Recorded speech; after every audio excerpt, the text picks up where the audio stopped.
Hello student, how are you? Fine. तो आप सभी को ऑनलाइन क्लास के लर्निंग प्लेटफॉर्म पर स्वागत है। तो myself professor DN Pandey, station road Fatuha Patna. तो बायोलॉजी में प्रीवियस क्लास में मैं बताया था ट्रांसफ़र आरएनए और ट्रांसफ़र आरएनए सोलुबल आरएनए होता है, यानी 1 मोलर NaCl के विलेन में घुल जाता है।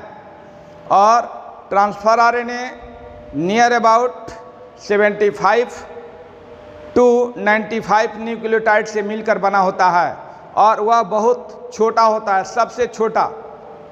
और उसका सबसे बेस्ट मॉडल है क्लोवर लीफ, माने क्लोवर लीफ मॉडल, जो रॉबर्ट हॉली ने 1965 में दिया था। तो ये सारी बात मैं आप लोगों को बता चुका हूँ। आज चलिए हम आपको DNA और RNA में, चूँकि DNA RNA हो चुका है, इसलिए DNA और RNA में बहुत क्लियर डिफरेंस बताने जा रहा हूँ, बहुत क्लियर। और आपको एकदम बिल्कुल यहीं पर याद हो जाएगा, बिल्कुल यहीं पर याद हो जाएगा, क्लास में ही याद हो जाएगा। तो चलिए माय डियर स्टूडेंट, हम शुरू करते हैं DNA और RNA में अंतर, डिफरेंस बिटवीन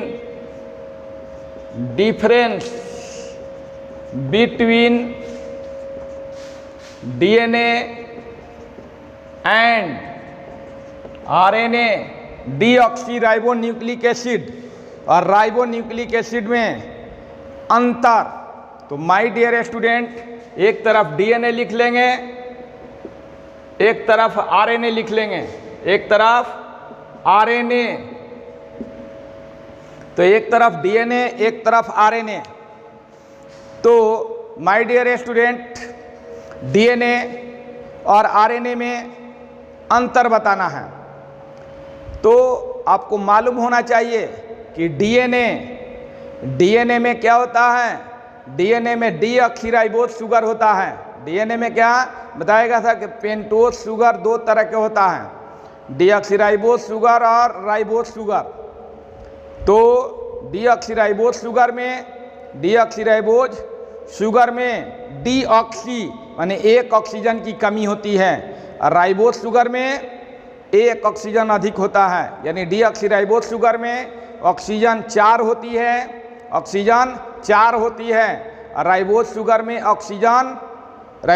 में ऑक्सीजन 5 होती है।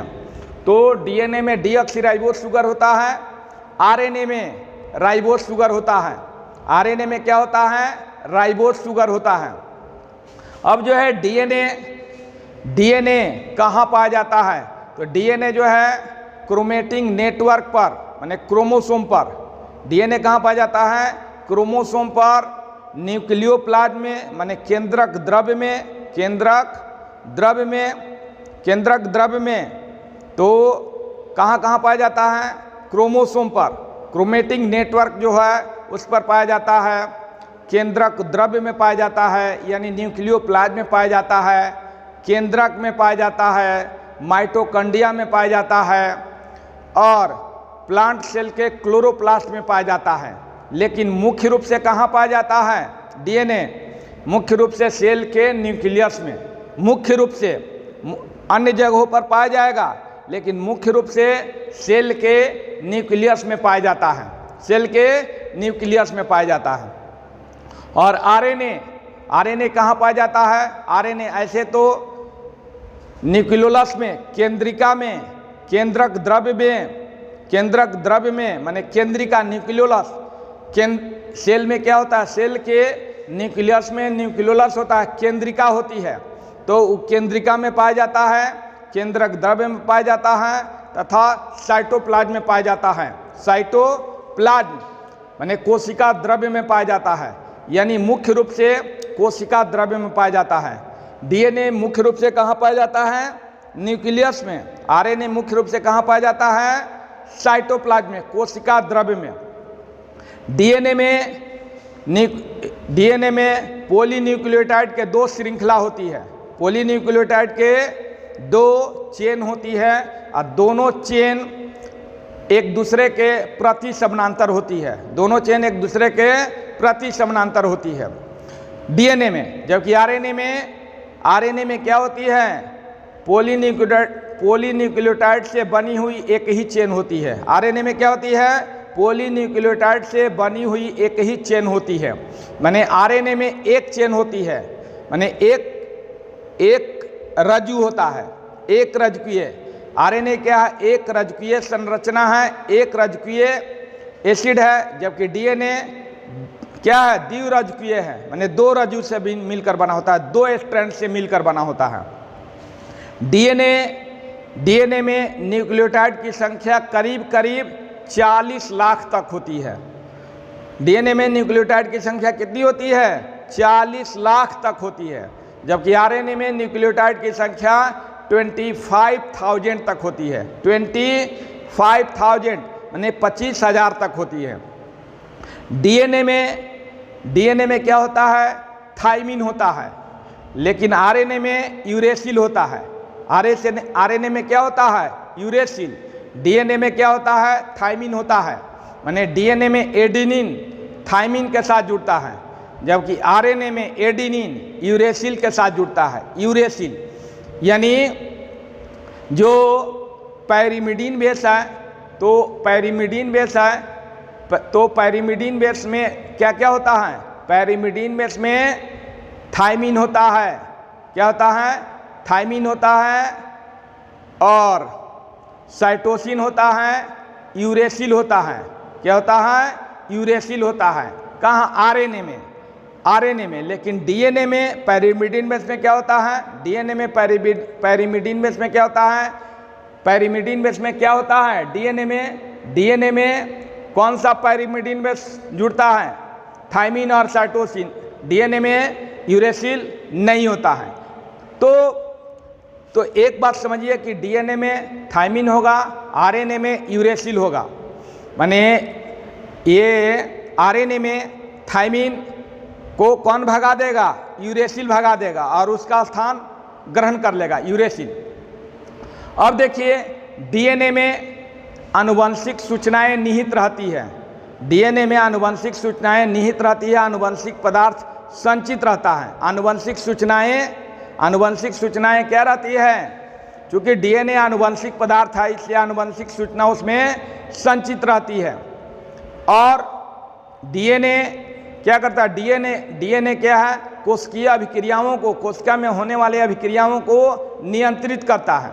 जबकि आरएनए डीएनए के आनुवंशिक सूचनाओं को वहन करता है, ढोता है। डीएनए जो आनुवंशिक सूचना देगा उसको वहन करेगा कौन, माने ढोने वाला काम कौन करेगा, आरएनए करेगा। और वह प्रोटीन संश्लेषण में भागीदारी लेगा। माने डीएनए जो है, डीएनए क्या होता है, आनुवंशिक पदार्थ होता है। माने आनुवंशिक गुणों को एक पीढ़ी से दूसरे पीढ़ी में ले जाता है। लेकिन आरएनए प्रोटीन संश्लेषण में भाग लेता है। और ये भी बताया गया था कि कुछ वायरस के लिए आरएनए भी आनुवंशिक पदार्थ का काम करता है, प्लांट वायरस के लिए, कुछ ही प्लांट वायरस के लिए। और चूंकि उसमें प्लांट वायरस में जो प्लांट वायरस होते हैं, कुछ प्लांट वायरस होते हैं उसमें डीएनए नहीं होता है, जिसके कारण आरएनए उनके आनुवंशिक सूचनाओं को कैरी करता है। तो कुछ वायरसेस में, और बाकी चीज़ों में प्रोटीन संश्लेषण में वह भागीदारी निभाता है। तो ये माय डियर स्टूडेंट, ये सभी जो है डीएनए और आरएनए में अंतर होगा।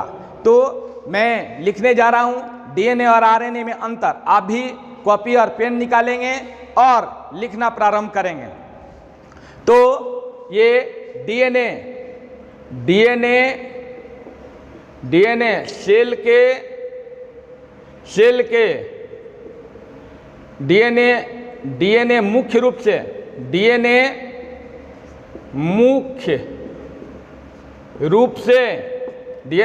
रूप से सेल के न्यूक्लियस केंद्रक में पाया जाता है मुख्य रूप से। अरे से तो मैं बताया हूँ कि ये जो है माइटोकॉन्ड्रिया प्लांट सेल के क्लोरोप्लास्ट में भी पाया जाता है। माइटोकॉन्ड्रिया और प्लांट सेल के ये क्लोरोप्लास्ट में भी पाया जाता है, क्लोरोप्लास्ट हरित लवक। लेकिन मुख्य रूप से कहाँ पाया जाता है? डीएनए मुख्य रूप से सेल के केंद्रक में पाया जाता है, न्यूक्लियस में पाया जाता है। आरएनए मुख्य रूप से साइटोप्लाज्म कोशिका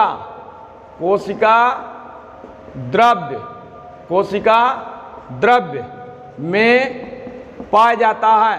तो मुख्य रूप से ऐसे आरएनए सेल के न्यूक्लियोलस में भी पाया जाता है। सेल के क्या न्यूक्लियोलस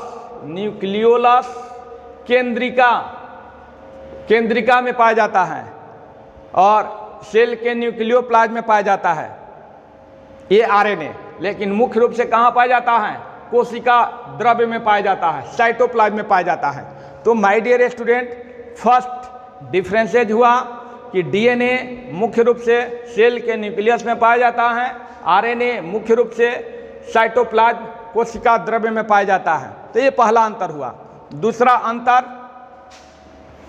अंतर डीएनए में डीऑक्सीराइबोज शुगर होता है।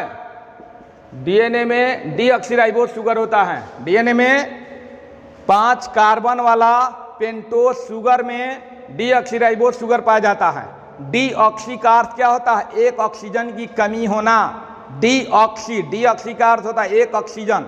5 ऑक्सीजन होती है तो डीऑक्सीराइबोज शुगर में क्या होगा? 4 ही ऑक्सीजन होगा। पीछे वाले वीडियो को देखेंगे, न्यूक्लिक एसिड वाले वीडियो को देखेंगे, न्यूक्लिक एसिड वाले वीडियो में देखेंगे तो डीऑक्सीराइबोज राइबोज का स्ट्रक्चर बना हुआ है। ठीक है, डीऑक्सीराइबोज और राइबोज का स्ट्रक्चर बना हुआ है। डीऑक्सीराइबोज और राइबोज का स्ट्रक्चर बना हुआ है, यानी डीऑक्सीराइबोज शुगर में जो दूसरे कार्बन पर ऑक्सीजन होता है वहाँ ऑक्सीजन नहीं होगा, केवल हाइड्रोजन होगा। ऊपर और नीचे दोनों हाइड्रोजन होगा। लेकिन राइबोज शुगर में क्या होगा? दूसरे कार्बन पर OH ग्रुप होता है जिसमें ऑक्सीजन होती है। ठीक है, तो आप देख लेंगे ध्यान से। तो डीएनए में डीऑक्सीराइबोज शुगर होता है, आरएनए में राइबोज शुगर होता है। राइबोज शुगर होता है, आरएनए में राइबोज शुगर होता है। आरएनए में क्या होता है? राइबोज शुगर होता है। चलिए थर्ड जो डीएनए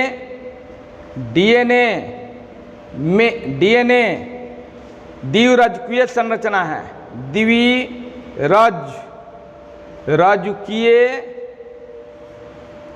डीएनए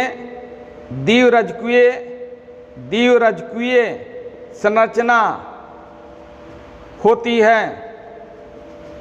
यह डीएनए माने दोहरा कुंडल, डबल हेलिक्स मॉडल जो बताया गया है, द्विरज्जुकीय संरचना होती है। जबकि आरएनए एक रज्जुकीय, आरएनए क्या होती है? एक रज्जुकीय, माने ये इसमें 2 स्ट्रैंड होती है, दो स्ट्रैंड होती है, 2 स्ट्रैंड माने 2 कड़ी होती है। आरएनए एक रज्जुकीय संरचना होती है। आरएनए में क्या होती है? एक कड़ी होती है। डीएनए में 2 कड़ी ऐसे, आरएनए में 1 कड़ी। बताया गया कि आरएनए डीएनए के जो द्विरज्जुकीय संरचना होती है उसके 1 कड़ी से आरएनए मिलकर बना होता है, 1 कड़ी से बना होता है। तो और डीएनए में जो दोनों कड़ी होती है ये क्या होती है? एक दूसरे के क्या होती है? Anti parallel. एंटी माने विपरीत, एगो ऊपर गया एगो नीचे आया, एगो ऊपर गया एगो नीचे आया। ये 3 डैश से 5 डैश की ओर, ये 3 डैश से 5 डैश की ओर, और ये नीचे में 5 डैश, ऊपर में 3 डैश। तो ये डीएनए में होता है। जबकि आरएनए में क्या होगा, ये मान लीजिए आरएनए में 5 डैश है तो 3 डैश, ये नीचे की ओर आए या ऊपर की ओर जाए, इसलिए कोई मतलब, एक ही स्टैंड का होती है। तो इसमें आपने क्या जाना कि डीएनए द्विरज्जुकीय संरचना होती है, और डबल हेलिक्स है, डबल हेलिक्स 2 स्टैंड है। आरएनए एक रज्जुकीय संरचना है। तो फर्स्ट डिफरेंस आपने समझ गया कि डीएनए मुख्य रूप से सेल के न्यूक्लियस में पाया जाता है, आरएनए मुख्य रूप से साइटोप्लाज्म कोशिका द्रव्य में पाया जाता है। डीएनए में डीऑक्सीराइबोज शुगर होता है, आरएनए में राइबोज शुगर होता है। डीएनए द्विरज्जुकीय संरचना होती है, 2 स्टैंड की होती है, 2 स्टैंड की होती है। जबकि आरएनए एक रज्जुकीय संरचना है। आरएनए क्या है, एक रज्जुकीय संरचना है। तो ये थर्ड अंतर हो गया। चलिए फोर्थ लिख लिए। ये सभी चीजों को लिख रहे हैं ना। फोर्थ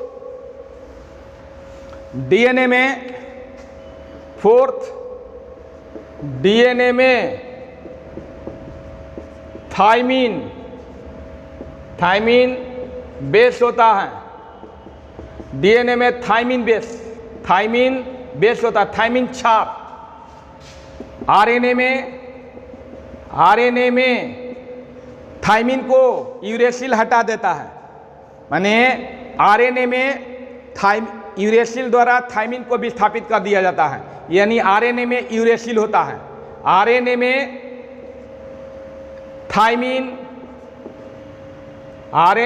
थायमीन को यूरेसिल विस्थापित करके अपना स्थान जमा लेता है। अर्थात आरएनए में यूरेसिल होता है, आरएनए में थायमीन नहीं होता है। अर्थात आरएनए में यूरेसिल होता है। ये बात समझ गए। आरएनए में क्या होता है, यूरेसिल होता है। आरएनए में क्या होता है, यूरेसिल। डीएनए में थायमीन, डीएनए में क्या, थायमीन। ये भी पैरिमिडीन बेस है, ये भी पैरिमिडीन बेस है। यूरेसिल भी पैरिमिडीन है और थायमीन भी पैरिमिडीन है। ये डीएनए में पाया जाता है, ये आरएनए में पाया जाता है। ठीक है। तो पैरिमिडीन में जो न्यूक्लिक एसिड है नाइट्रोजन बेस है प्यूरिन और पैरिमिडीन। तो पैरिमिडीन में क्या क्या होता है, थायमीन होता है, यूरेसिल होता है, साइटोसिन होता है। तो थायमीन डीएनए में पाया जाता है, यूरेसिल कहाँ पाया जाता है, यूरेसिल कहाँ पाया जाता है, आरएनए में पाया जाता है। ये बात ख्याल रखेंगे। अब चलिए माय डियर स्टूडेंट, ये फोर्थ हो गया। फिफ्थ में क्या होगा कि डीएनए में करीब 40 लाख न्यूक्लियोटाइड होते हैं। डीएनए में कितना, नियर अबाउट 40 लाख न्यूक्लियोटाइड होते हैं, 40 लाख। जबकि आरएनए में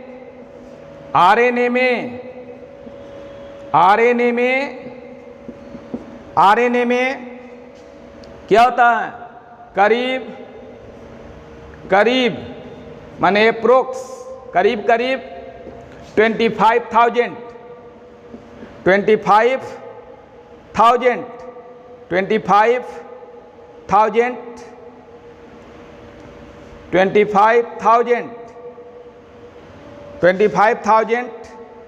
25,000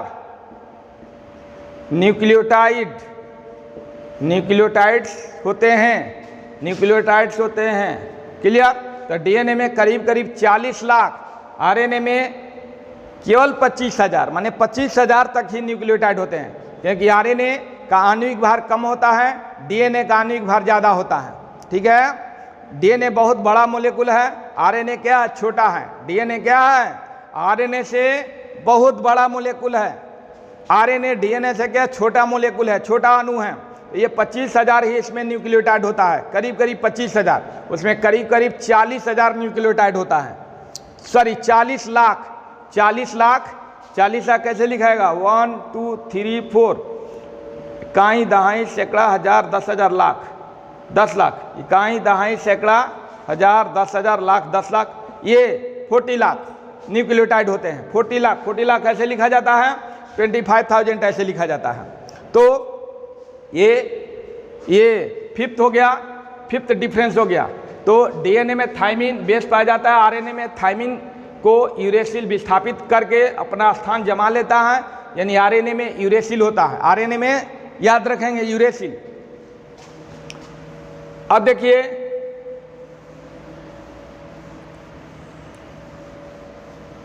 ये 6 हो गया, 5 डिफरेंस हो गया।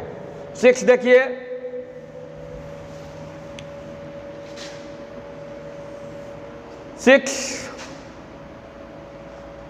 6 तो माय डियर स्टूडेंट यहाँ ध्यान देंगे,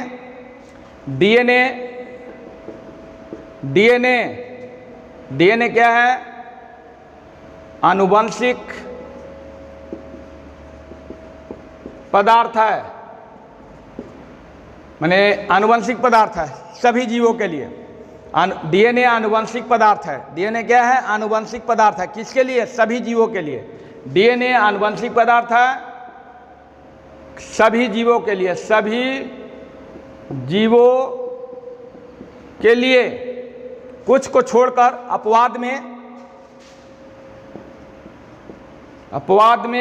अपवाद कुछ वायरस को छोड़कर, कुछ प्लांट वायरस को छोड़कर,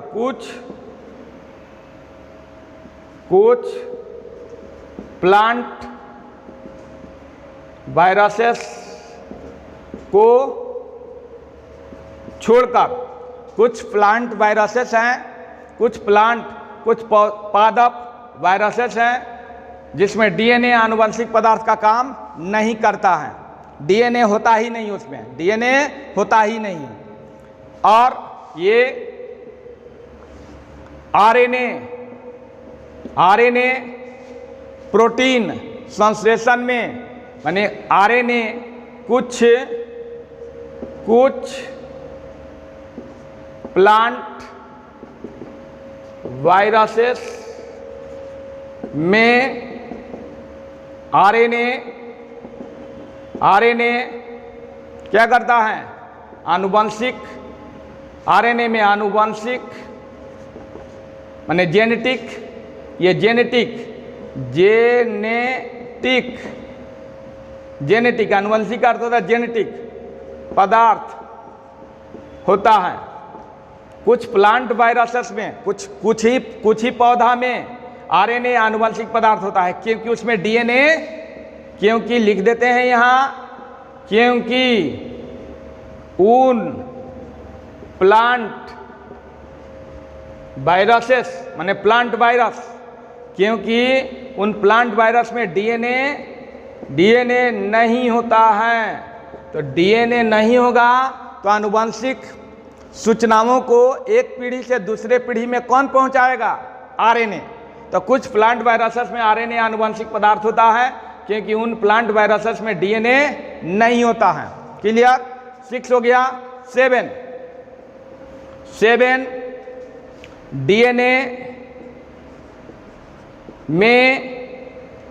डीएनए में पॉलीन्यूक्लियोटाइड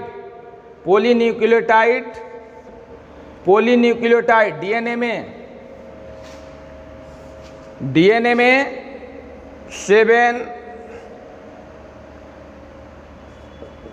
डीएनए में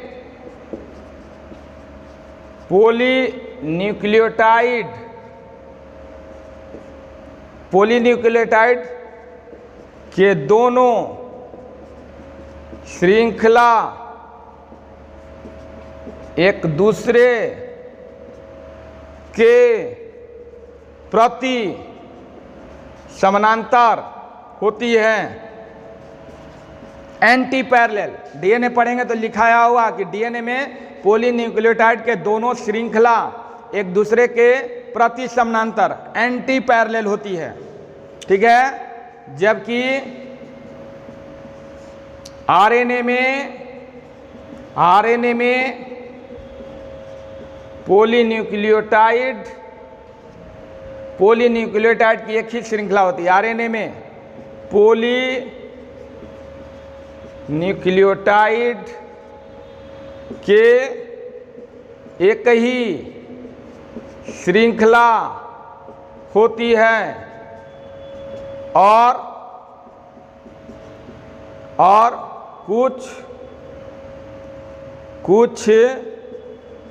आरएनए में यह फोल्डेड होकर लूप बनाती है। तो माय डियर स्टूडेंट, डीएनए में पॉलीन्यूक्लियोटाइड के दोनों श्रृंखला एक दूसरे के प्रति समानांतर होती है, एंटी पैरेलल होती है। जबकि आरएनए में पॉलीन्यूक्लियोटाइड की एक ही श्रृंखला होती है और कुछ आरएनए में यह फोल्डेड होकर, माने पॉलीन्यूक्लियोटाइड के जो एक श्रृंखला है, जैसे कल दिखाया गया था ट्रांसफर आरएनए में, मैसेंजर आरएनए में, राइबोसोमल आरएनए में दिखाया गया था कि फोल्ड होकर क्वाइल्ड होती है, माने लूप बनाती है। तो ये होती है यह 7 और लास्ट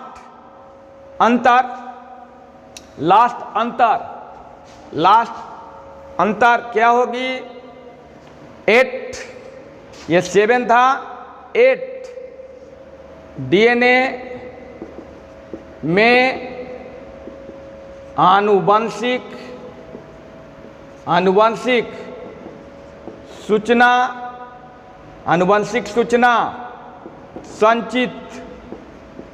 संचित होती है। आनुवंशिक सूचना संचित होती है, जिसके कारण यह पैरेंटल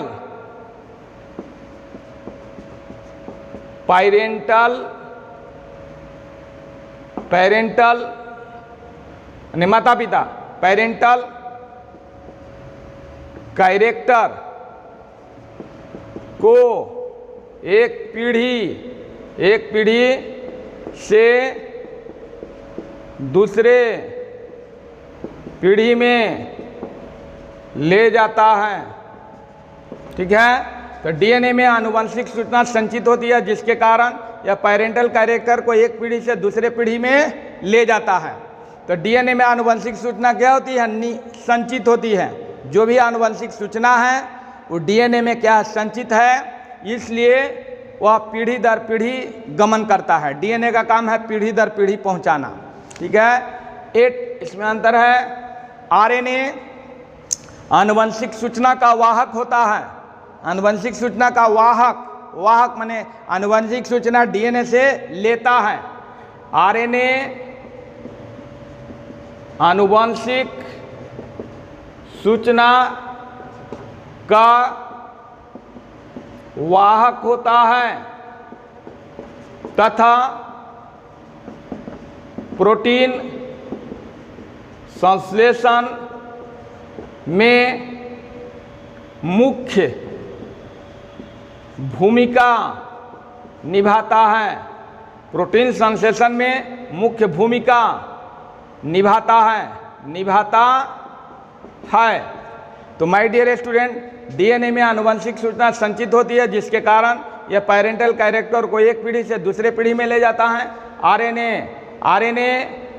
आरएनए आनुवंशिक सूचना का वाहक होता है। माने आनुवंशिक सूचना बताया गया था कि डीएनए के आनुवंशिक सूचना मैसेंजर आरएनए पर कॉपी की जाती है, और कॉपी होगा तो प्रोटीन का संश्लेषण होगा। यानी डीएनए के आनुवंशिक सूचना मैसेंजर आरएनए पर ट्रांसक्रिप्शन की जाती है, अनुलेखन की जाती है। इसके बाद उसका अनुवाद होता है ट्रांसलेशन होती है तब प्रोटीन का संश्लेषण होता है, जो फिर बताएंगे प्रोटीन संश्लेषण में।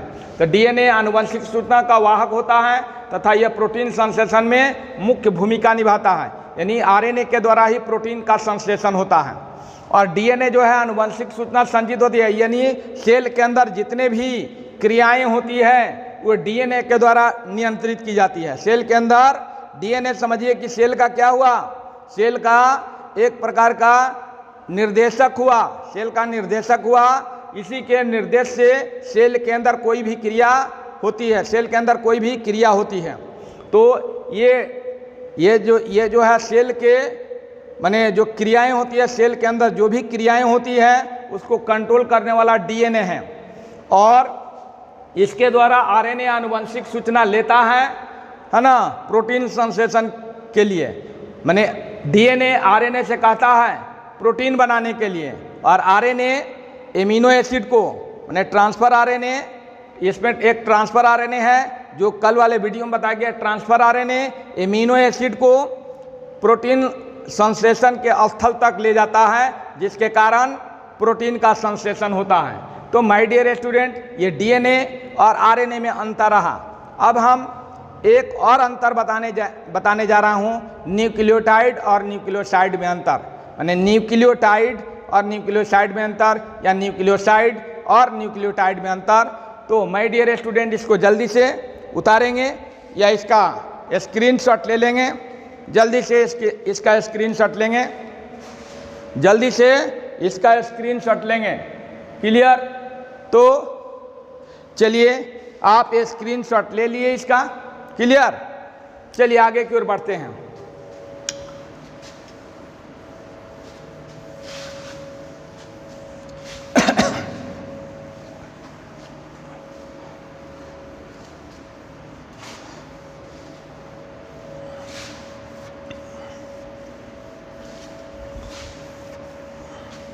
अब जो है मोस्ट इम्पॉर्टेंट टॉपिक जो आपके एग्जाम में पूछा भी जाता है, और करीब करीब कम से कम 3 डिफरेंसेज बताना रहता है।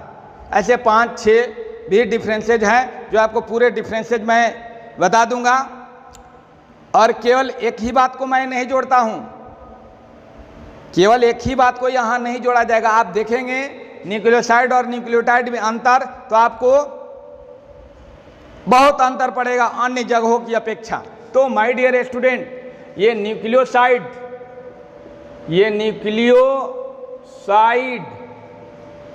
एंड न्यूक्लियोटाइड में डिफरेंस, अंतर, न्यूक्लियोटाइड और न्यूक्लियोसाइड में डिफरेंस। तो माय डियर स्टूडेंट, यहाँ देखिए ध्यान से, यहाँ न्यूक्लियोटाइड लिख दिए, न्यूक्लियोसाइड, और ये न्यूक्लियोटाइड। तो इट इज वेरी सिंपल। ये न्यूक्लियोसाइड किससे बना होता है? तो न्यूक्लियोसाइड में 2 ही चीज होता है। क्या होता है? डीऑक्सीराइबोज शुगर और नाइट्रोजिनस बेस। डीऑक्सीराइबोज शुगर और नाइट्रोजिनस बेस जो होता है, दोनों मिलता है तो न्यूक्लियोसाइड बनाता है। क्या बनाता है? न्यूक्लियोसाइड। तो डीऑक्सीराइबोज शुगर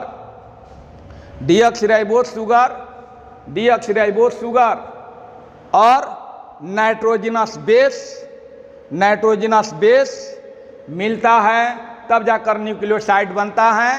तो माय डियर स्टूडेंट, यहाँ ध्यान देंगे, फर्स्ट डिफरेंसेज है कि डीऑक्सीराइबोज शुगर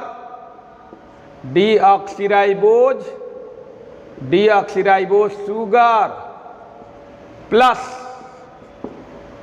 नाइट्रोजिनस बेस, ये नहीं कि नाइट्रोजनी, है ना।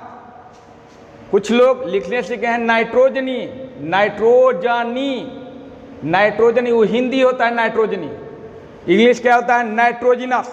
इंग्लिश क्या होता है? नाइट्रोजिनस। नाइट्रोजनी इंग्लिश में नहीं होता है, वो हिंदी टर्म है नाइट्रोजनी। नाइट्रोजनी क्या है? Hindi term. Always you remember. तो my dear student, deoxyribose sugar plus nitrogenous base, Hindi में इसको नाइट्रोजनी कहा जाता है। तो आप हिंदी तो लिखे नहीं हैं, आप तो लिखे हैं क्या, क्या लिखे हैं, इसको लिखे हैं नाइट्रोजनस बेस। तो डीऑक्सीराइबोस शुगर में नाइट्रोजनस बेस मिलाएंगे, ये बन जाएगा न्यूक्लियोटाइड। ये क्या बन जाएगा, nucleotide, sorry nucleoside, nucleoside.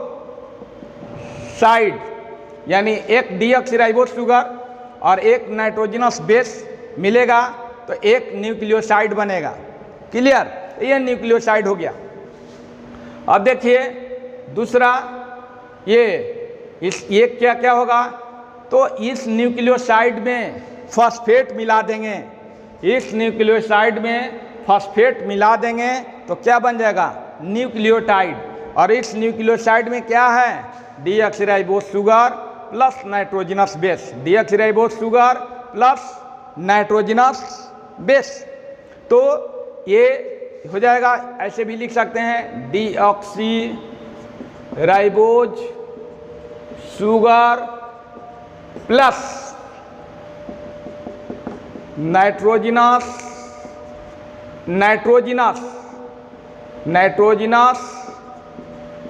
Base. ये लिखा हुआ जो पढ़ते हैं उसको ध्यान से सुनेंगे, deoxyribose sugar plus nitrogenous base plus phosphate equal to nucleotide, equal to nucleotide. तो आप क्या समझें कि deoxyribose sugar plus nitrogenous base equal to nucleoside, deoxyribose sugar plus nitrogenous base plus phosphate equal to nucleotide. यानी deoxyribose sugar में nitrogenous base मिलाएंगे, nitrogenous base मिलाएंगे, चाहे पेंटोस शुगर, चाहे राइबोस शुगर या डीऑक्सीराइबोस शुगर, कोई भी शुगर। तो डीऑक्सीराइबोस शुगर में क्या होगा, डीऑक्सीराइबोस शुगर में ये राइबोस शुगर या डीऑक्सीराइबोस शुगर दोनों में से कोई एक हो सकता है। नाइट्रोजनस बेस में प्यूरिन बेस या पायरिमिडीन बेस हो सकता है। तो ये मिलेगा तो न्यूक्लियोसाइड बनता है, इसमें फॉस्फेट नहीं होता है न्यूक्लियोसाइड में। और deoxyribose sugar plus nitrogenous base plus phosphate, ये न्यूक्लियोटाइड होता है। तो my dear student, deoxyribose sugar, ये डीऑक्सीराइबोस शुगर है। ये क्या है, डीऑक्सीराइबोस शुगर। यहाँ देखिए डीऑक्सीराइबोस शुगर ये डीऑक्सीराइबोस शुगर में हम ये डीऑक्सीराइबोस शुगर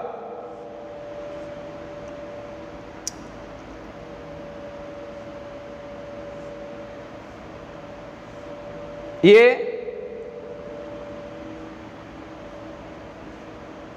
यहां भी कार्बन है, यहां भी कार्बन है। ये डीऑक्सीराइबोस शुगर में ये deoxyribose sugar plus nitrogenous base equal to nucleoside. तो my dear student, deoxyribose sugar यानी पेंटोस शुगर, इसमें पेंटोस शुगर भी कर सकते हैं। क्या कर सकते हैं, पेंटोस शुगर। माने ये deoxyribose sugar plus nitrogenous base equal to nucleoside, माने पेंटोस शुगर कोई भी हो सकता है। शुगर प्लस नाइट्रोजन, ये शुगर भी कर सकते हैं, पेंटोस शुगर। यहाँ एक बात हम कह देते हैं, ये पेंटोस शुगर लिखिए, पेंटोस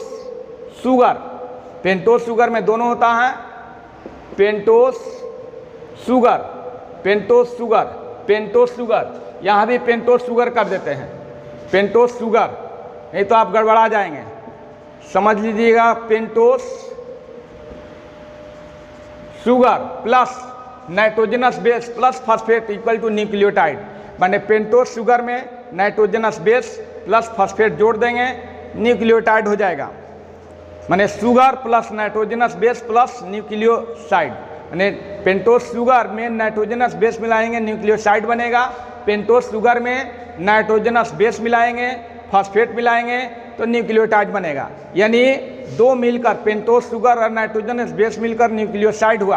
तो इस pentose sugar plus nitrogenous base ये हो गया आपको ये न्यूक्लियोसाइड, अथवा में OR कर देते हैं, अथवा में nucleoside plus phosphate equal to nucleotide. तो न्यूक्लियोटाइड क्या हुआ, न्यूक्लियोटाइड में nucleoside plus phosphate plus nucleoside में क्या क्या हुआ, न्यूक्लियोसाइड में pentose sugar plus nitrogenous base nucleoside हुआ, और इस न्यूक्लियोसाइड में फॉस्फेट मिल गया तो न्यूक्लियोटाइड बन गया। तो वही माय डियर स्टूडेंट यहाँ बनाने का प्रयास जारी है। तो यहाँ जो ये बनेगा, यहाँ हम यदि बना देते हैं डीऑक्सीराइबोज शुगर,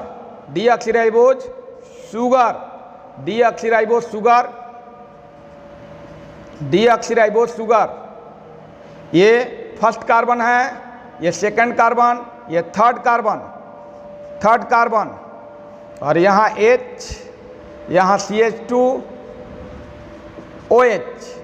तो ये 1 2 3 4, ये 4 कार्बन, ये 5 कार्बन। तो देखिए ये 3 डैश से 5 डैश की ओर जाएगा। तो ये, और यहाँ देखिए यहाँ H, यहाँ OH, और ये क्या हो गया, पेंटोज शुगर में क्या हुआ, राइबोज, ये डीऑक्सीराइबोज शुगर क्या होगा, डीऑक्सीराइबोज शुगर,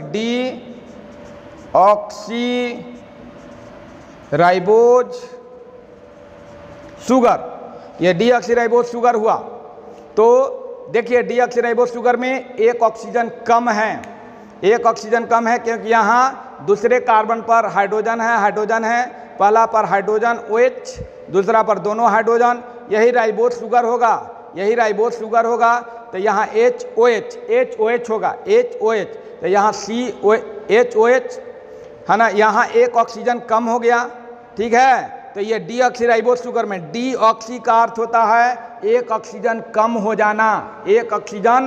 हो जाना, वहीं पर राइबोज शुगर हो रहा था तो यहाँ OH होता, क्या होता, OH होता। लेकिन ये डीऑक्सीराइबोज शुगर है, तो deoxyribose sugar plus nitrogenous base, तो नाइट्रोजनस बेस में कोई भी बना सकते हैं। तो नाइट्रोजनस बेस, ये तो pentose sugar plus nitrogenous base equal to nucleoside. और यहाँ देखिए, यहाँ ये प्यूरिन और पायरिमिडीन, तो पायरिमिडीन बेस का स्ट्रक्चर बना देते हैं, इसमें छोटा पड़ेगा, क्या पड़ेगा, छोटा, नहीं तो प्यूरिन बेस का ही बना देते हैं। प्यूरिन बेस यहाँ N, यहाँ N, और यहाँ N के साथ H है, N के साथ क्या है, H है, N के साथ क्या है, H, N के साथ H है, यहाँ कार्बन है, और ये हो गया 9 पोजीशन होता है इसमें, पायरिमिडीन बेस में 9 पोजीशन, क्या होता है, 9 पोजीशन होता है। तो यहाँ कार्बन,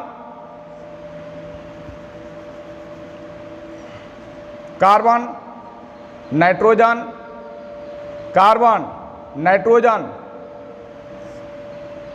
और यहाँ आपको हो जाएगा कार्बन नाइट्रोजन,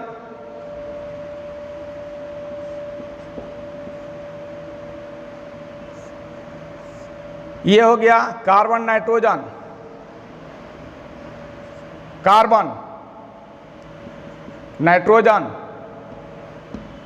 यहाँ कार्बन, ठीक है। और यहाँ H हो गया, यहाँ ट्रिपल बॉन्ड, डबल बॉन्ड, ये डबल बॉन्ड है, यहाँ डबल बॉन्ड, ठीक है। और इससे ये जुट गया, अब देखिए नाइट्रोजन की वैलेंसी कितनी होती है, और यहाँ आपको ये डबल बॉन्ड हो गया, ये नाइट्रोजन हो गया, ये यहाँ हो गया 1 2 3, ये 4 हो गया, ठीक है। और यहाँ हाइड्रोजन होता है, ये हाइड्रोजन होता है। तो ये कौन सा बेस है? पैरिमिडीन बेस है। ये क्या है? ये डीऑक्सीराइबोज शुगर हो गया, और ये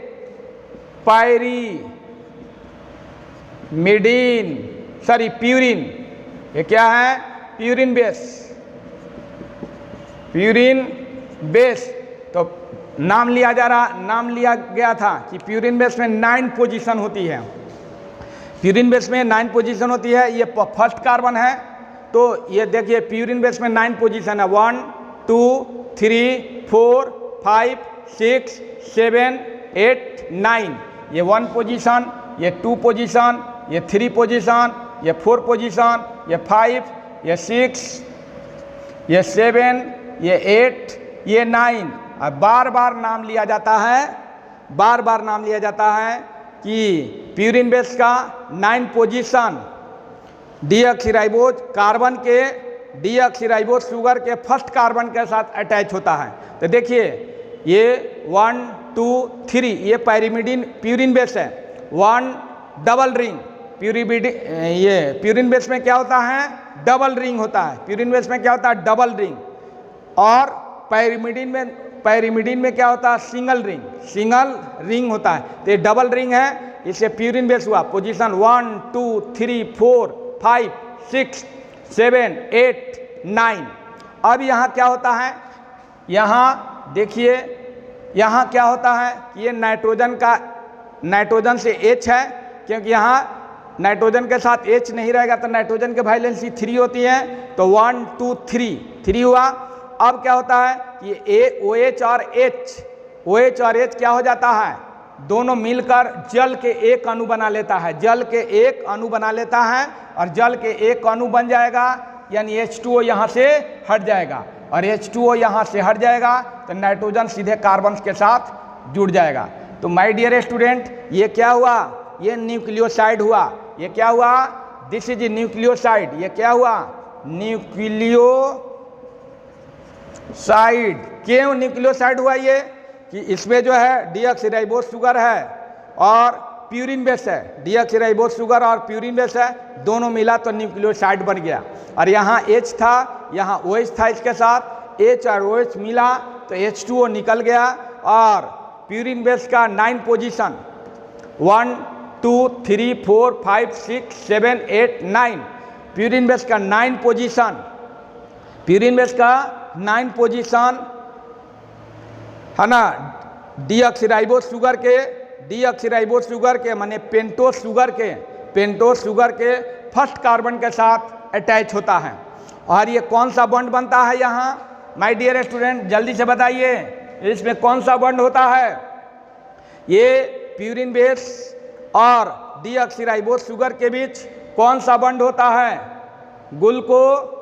ग्लाइकोसाइडिक बॉन्ड। क्या होता है? ये ग्लाइकोसाइडिक बॉन्ड होता है। क्या होता है? Glycosidic bond. ग्लाइकोसाइडिक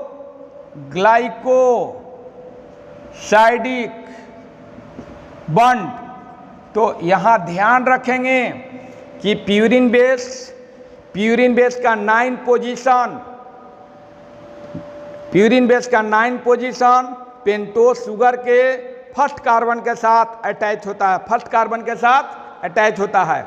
और अटैच होता है तो कौन सा बॉन्ड बनाता है? यहाँ ग्लाइकोसिडिक बॉन्ड। ग्लाइकोसिडिक या ग्लाइकोसाइडिक बॉन्ड कहिए। ये ग्लाइकोसिडिक बॉन्ड है, यह ग्लाइकोसाइडिक बॉन्ड। और ये बन गया पेंटोज शुगर हुआ। पेंटोज शुगर क्यों नाम पड़ा इसमें? कार्बन की संख्या कितनी है? 1 2 3 4 5। कार्बन की संख्या कितनी है? 5। और ये प्यूरिन बेस है क्योंकि डबल रिंग है, इसमें डबल रिंग है। तो इसका 9 पोजीशन इसके फर्स्ट कार्बन के साथ अटैच है, इसलिए ये न्यूक्लियोसाइड हो गया। क्या हो गया? न्यूक्लियोसाइड। तो ये न्यूक्लियोसाइड की संरचना हुई। और इसी में फॉस्फेट मिला देंगे डीऑक्सीराइबोज शुगर के साथ फॉस्फेट मिल जाएगा। ये फॉस्फेट मिल जाएगा तो क्या बन जाएगा? न्यूक्लियोटाइड बन जाएगा। क्या बन जाएगा? न्यूक्लियोटाइड। तो यहाँ देखिए न्यूक्लियोटाइड हम बना देते हैं। क्या न्यूक्लियोटाइड बना देते हैं तुरंत। ये CH2 यहाँ न्यूक्लियोटाइड, ये ध्यान दीजिए, ये देखिए, एक 1 2 3 1 2 3 1 2,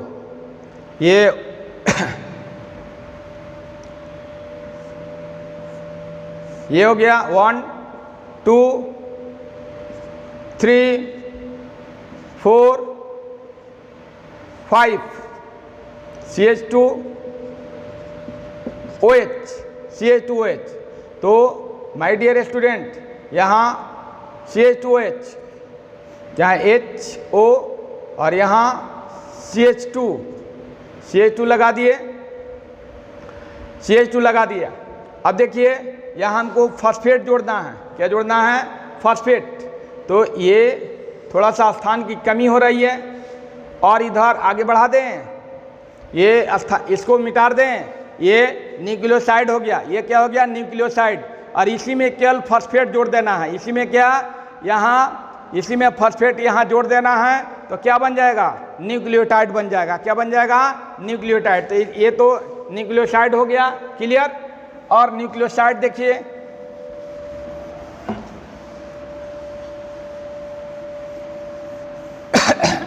न्यूक्लियोसाइड बनाएंगे तो यहाँ फर्स्ट कार्बन हुआ, ये first carbon, second carbon OH, तो 1 2, ये 3, ये 4, ये 5 कार्बन। और इसके साथ ये लगा हुआ था N, इसके साथ लगा हुआ था N, इसके साथ लगा हुआ था N, और फिर ये N, यहाँ कार्बन था, यहाँ हो गया हाइड्रोजन N, ठीक है। और यहाँ ये कार्बन डबल बॉन्ड, ये ऐसे हो गया, ऐसे हो गया, ऐसे हो गया,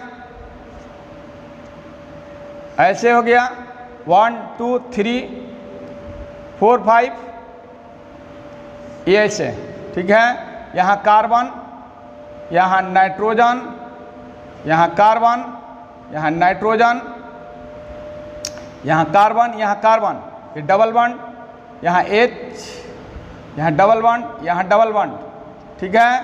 और यहाँ ये हो गया आपको, यहाँ डबल बॉन्ड, यहाँ H, यहाँ H। तो यहाँ ध्यान दीजिए, ये क्या हो गया? ये न्यूक्लियोसाइड हुआ, ये न्यूक्लियोसाइड हो गया। तो यहाँ ध्यान दीजिए माय डियर स्टूडेंट, यहाँ 2 1 3 है, यहाँ H लगेगा। यदि उसमें छूट गया होगा, यहाँ हो सकता है कि छूट गया होगा हाइड्रोजन, तो यहाँ हाइड्रोजन जोड़ लेंगे। यहाँ हाइड्रोजन माने इसमें जो बताए थे अभी, इसमें जो बताए थे, क्या बताए थे? न्यूक्लियोसाइड। तो न्यूक्लियोसाइड में यहाँ यदि हाइड्रोजन छूट गया होगा तो उसको जोड़ लेंगे, क्योंकि वहाँ उस समय ख्याल नहीं आया होगा, हो सकता है। तो यहाँ माय डियर स्टूडेंट, यहाँ ध्यान दीजिए। तो यहाँ आपको, यहाँ क्या है? यहाँ H है, यहाँ H, और यहाँ भी HOH, CH2OH। तो ये देखिए फिर 9 पोजीशन फर्स्ट कार्बन के साथ अटैच होगा, 1 2 3 4 5 कार्बन।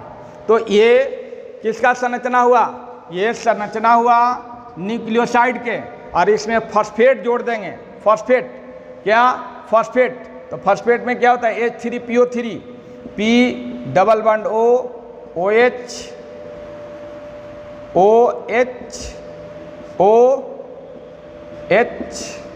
और यहाँ भी OH। अब देखिए माय डियर स्टूडेंट, यहाँ भी H और OH निकल जाएगा, H और OH निकल जाएगा। ये फॉस्फेट है, H3PO4, फास्फोरिक एसिड। क्या है? ये फास्फोरिक एसिड है, ये फास्फोरिक एसिड है। तो H3PO4, यहाँ से H और OH, यहाँ से H और OH हट जाएगा यहाँ भी। जैसे यहाँ H और OH हटा, OH और H हटा, माने H2O निकल गया, उसी तरह से H2O यहाँ निकल जाएगा और ये फॉस्फेट यहाँ आकर जुड़ जाएगा, फॉस्फेट जो है जुड़ जाएगा। तो ये हो गया आपको न्यूक्लियोटाइड। ये क्या हो गया? न्यूक्लियोटाइड। तो माय डियर स्टूडेंट, ये न्यूक्लियोटाइड इस तरह से बनता है। ये न्यूक्लियोटाइड के संरचना हो गया। और यहाँ से है ना फॉस्फेट को हटा देंगे, OH को जोड़ देंगे तो क्या हो जाएगा? न्यूक्लियोसाइड हो जाएगा। तो याद रखेंगे इसमें क्या है? Pentose sugar plus pentose sugar plus क्या है? प्लस क्या है? ये नाइट्रोजनस बेस है। ये कौन सा बेस है? Purine base. ये प्यूरिन बेस है। ये राइबोस शुगर है। ये डीऑक्सीराइबोस शुगर है, डीऑक्सीराइबोस शुगर है। ये फॉस्फेट है। तीनों मिल गया तो क्या बन गया? न्यूक्लियोटाइड बन गया। क्या बन गया? न्यूक्लियोटाइड। तो ये न्यूक्लियोसाइड के संरचना मैंने बताया, फिर न्यूक्लियोटाइड के संरचना बनाया। ठीक है। और सिंपल अवे में आप सिंपल अवे में इसको जल्दी से फटाफट नोट करेंगे। सिंपल अवे में क्या करते हैं? सिंपल अवे में ये क्या करते हैं? डीऑक्सीराइबोस शुगर माने pentose sugar, pentose plus sugar, pentose plus nitrogenous base लिख देते हैं। पेंटोस प्लस नाइट्रोजनस बेस लिख देते हैं तो क्या बन जाता है? पेंटोस प्लस नाइट्रोजनस बेस वो न्यूक्लियोसाइड बन जाता है और उसमें फॉस्फेट मिला देते हैं तो न्यूक्लियोटाइड बन जाता है। क्लियर? तो या ऐसे भी लोग करते हैं कि ये क्या बना देते हैं? ये ऐसे बना दिए, ऐसे बना दिए। ये क्या हो गया? पेंटोस शुगर 1 2 3 4 5 और इसे फॉस्फेट जो है फॉस्फेट क्या हुआ? फॉस्फेट जोड़ दिए 1। ये हो गया। यहाँ जो है एक ऑक्सीजन है, यहाँ ऑक्सीजन दे दिए केवल। तो 1 2 3 4 5 और यहाँ 5 ये और इसे फॉस्फेट को जोड़ देते हैं। यहाँ कार्बन हो गया, यहाँ कार्बन, ये यहाँ कार्बन, यहाँ कार्बन, यहाँ कार्बन। ठीक है। और यहाँ कार्बन और इसे फॉस्फेट को जोड़ दिए और यहाँ नाइट्रोजन, माने इसी के साथ फर्स्ट कार्बन के साथ क्या होता है? नाइट्रोजनस बेस जोड़ देते हैं, नाइट्रोजनस बेस। तो ये फॉस्फेट हो गया, ये फॉस्फेट, तो ये फॉस्फेट हो गया, ये नाइट्रोजनस, ये इतना रहेगा। ऐसे बनाकर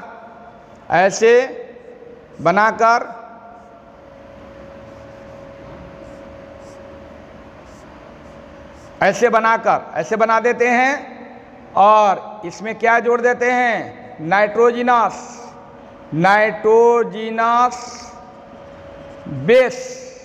नाइट्रोजनस बेस में क्या कर देते हैं? एडिनिन थाइमिन के साथ जुड़ गया। एडिनिन क्या? थाइमिन के साथ। तो ये क्या हो गया? डीऑक्सीराइबोस शुगर और नाइट्रोजनस बेस का एडिनिन, ये क्या हो गया? न्यूक्लियोसाइड हो गया। ये क्या हो गया? न्यूक्लियोसाइड। और इसके साथ फॉस्फेट जुड़ जाएगा, इसके साथ फॉस्फेट जुड़ जाएगा तो ये न्यूक्लियोटाइड हो गया। ये फॉस्फेट प्लस राइबो, ये क्या है? कौन सा शुगर है? ये जो भी शुगर है पेंटोस शुगर है। Phosphate plus pentose sugar plus ये एडिनिन माने नाइट्रोजनस बेस, ये एक न्यूक्लियोटाइड होगा। एक क्या होगा? एक न्यूक्लियोटाइड होगा। Phosphate plus pentose sugar plus कोई एक क्या? नाइट्रोजनस बेस, कोई एक नाइट्रोजनस बेस रहेगा तो ये क्या हो जाएगा? न्यूक्लियोसाइड हो जाएगा। क्या हो जाएगा? न्यूक्लियोटाइड हो जाएगा। और यहाँ से फॉस्फेट उड़ा देंगे, तो ये पेंटोस शुगर प्लस है ना, पेंटोस शुगर प्लस ये क्या है?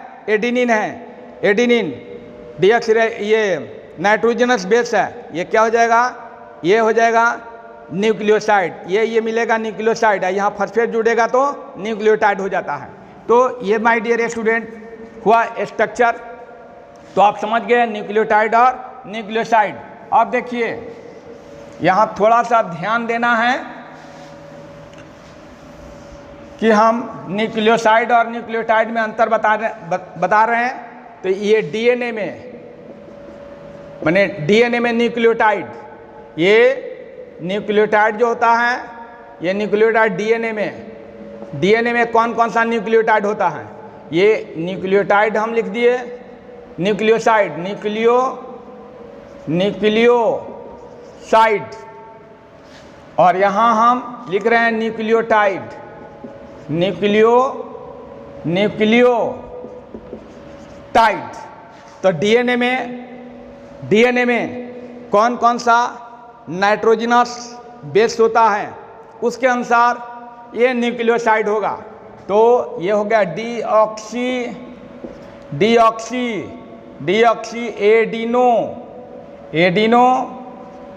एडिनोसाइन, डीऑक्सी एडिनोसाइन,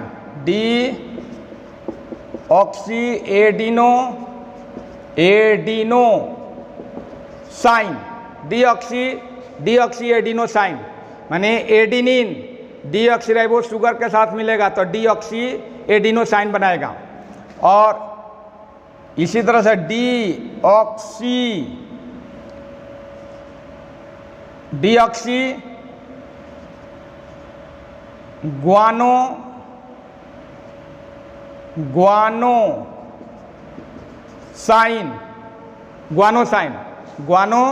माने ग्वेनिन होता है ना, तो ग्वानोसाइन, तो डीऑक्सी एडिनोसाइन, डीऑक्सी ग्वानोसाइन, ठीक है, ये न्यूक्लियोटाइड में होता है।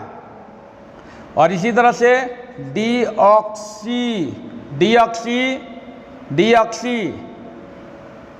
डीऑक्सी थाइमाइडिन है ना, थाइमाइडाइन है ना, डीऑक्सी जो थाइमिन होता है तो यहाँ डीऑक्सी थाइमाइडाइन। उसी तरह से डीऑक्सी साइटाइडाइन,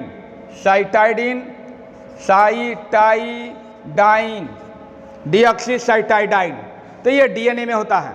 और इसी में डीऑक्सी एडिनोसाइन मोनोफॉस्फेट कर देंगे तो न्यूक्लियोटाइड हो जाएगा, फॉस्फेट इसमें जोड़ देंगे, ये न्यूक्लियोसाइड में हुआ।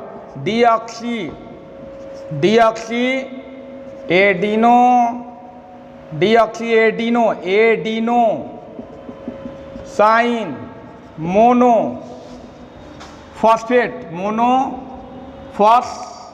Monophosphate, deoxy adenosine monophosphate, deoxy ग्वानो GUANOSINE, डीऑक्सी ग्वानोसाइन मोनोफॉस्फेट।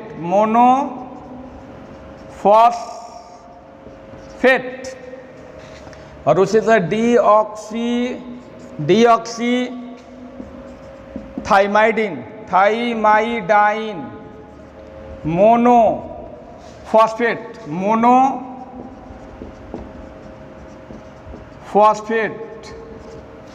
और ये हो जाएगा डीऑक्सी साइटाइडाइन मोनोफॉस्फेट।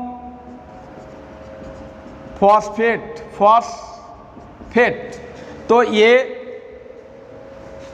चार अंतर तो ये हो गया। एक अंतर ऊपर में, तो डीएनए में क्या होता है, डीएनए में न्यूक्लियोसाइड में क्या क्या होता है, डीऑक्सी एडिनोसाइन, डीऑक्सी है ना, न्यूक्लियोसाइड में डीऑक्सी ग्वानोसाइन, डीऑक्सी थाइमाइडाइन है ना, थाइमाइडाइन, और डीऑक्सी साइटाइडिन माने साइटाइडाइन,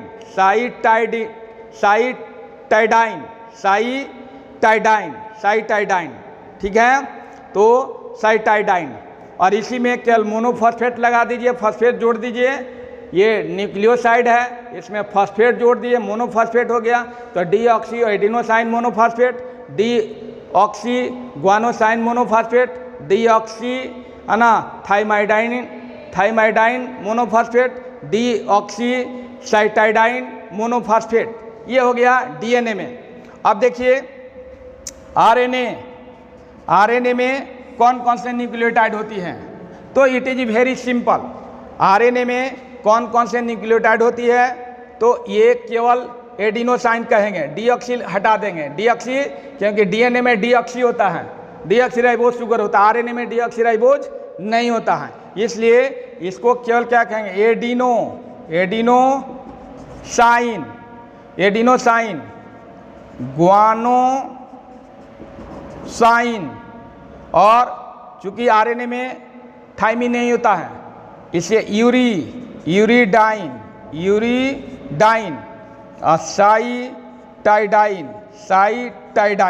साइटाइडाइन। ठीक है, तो ये आरएनए में होता है, एडिनोसाइन, ग्वानोसाइन, यूरिडाइन और साइटाइडाइन। अब इसमें फॉस्फेट जोड़ देंगे। क्या जोड़ देंगे? फॉस्फेट, एडिनोसाइन मोनोफॉस्फेट और ये ग्वानोसाइन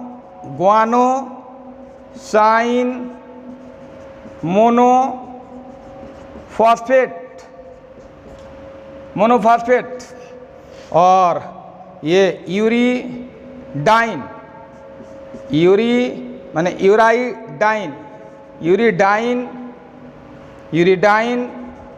मोनोफॉस्फेट और ये हो गया साइटाइडाइन मोनोफॉस्फेट।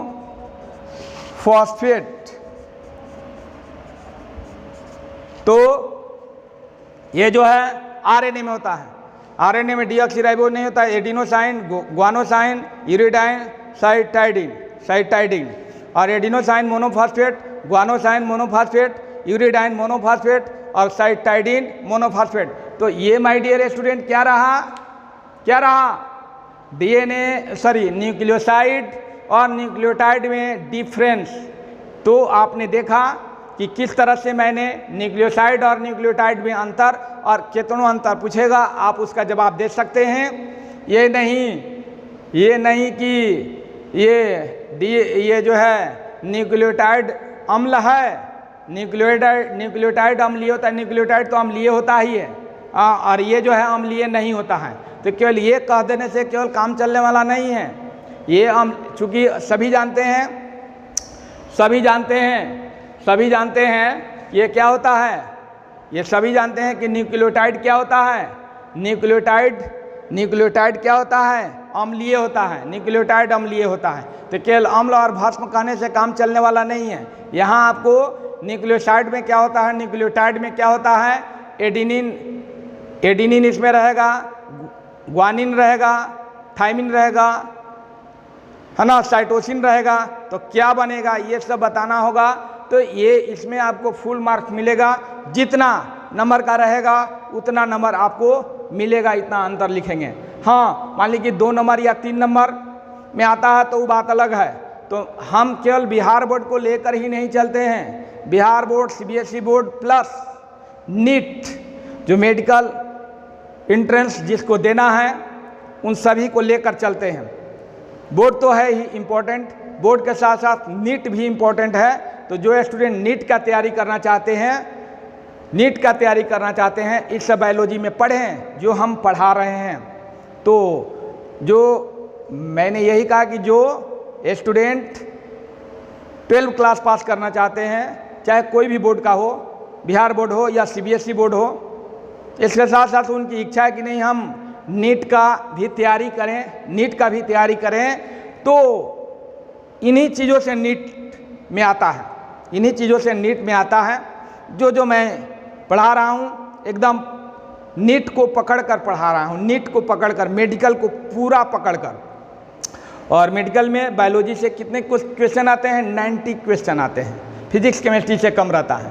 तो आपको ये बायोलॉजी जो है नीट एग्ज़ाम में क्वालिफाई कराने में काम देगा, क्वालिफाई कराने में क्या करेगा? काम देगा। इसलिए ये पूरे वीडियो को आप देखिए, पूरे वीडियो को देखिए, तब आपको पता चलेगा कि ये क्या पढ़ाई हो रहा है। तो माय डियर स्टूडेंट, आज हमने बताया डीएनए आरएनए में अंतर, न्यूक्लियोसाइड और न्यूक्लियोटाइड में अंतर, और इसको पूरे अच्छा से ध्यान से आप लोग देखेंगे, याद करेंगे, ठीक है। तो आज बायोलॉजी में इतना ही।